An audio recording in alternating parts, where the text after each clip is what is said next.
નડિયાદમાં સસ્તા અનાજના દુકાનદારને અનાજ સગેવગે કરવાના મામલામાં જિલ્લા પુરવઠા અધિકારીએ 16,50,000 રૂપિયાનો દંડ ફટકાર્યો હતો।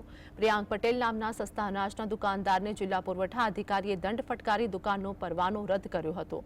નડિયાદ શહેર મામલતદારની તપાસમાં દુકાનદાર ગરીબ લાભાર્થીઓને આપવાનો 16,000 કિલો અનાજનો જથ્થો સગેવગે કરી નાખ્યો હોવાનું બહાર આવ્યું હતું।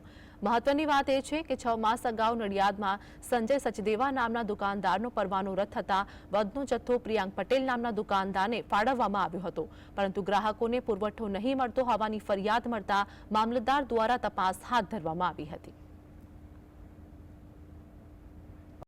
એ દુકાનનો ચાર્જ આપણે પ્રિયાંક પટેલ નામના સંચાલકને આપવામાં આવ્યો હતો, પરંતુ પ્રિયાંક પટેલ જે દુકાન ચલાવતો હતો તો એ દુકાનમાં પણ આપણે ફરિયાદો મળી હતી અને એ ફરિયાદ પરત્વે મામલતદાર સાહેબે ઓગસ્ટ મહિનામાં તપાસણી કરી હતી અને આશરે 16,000 કિલોગ્રામનું ઘટ મળી હતી।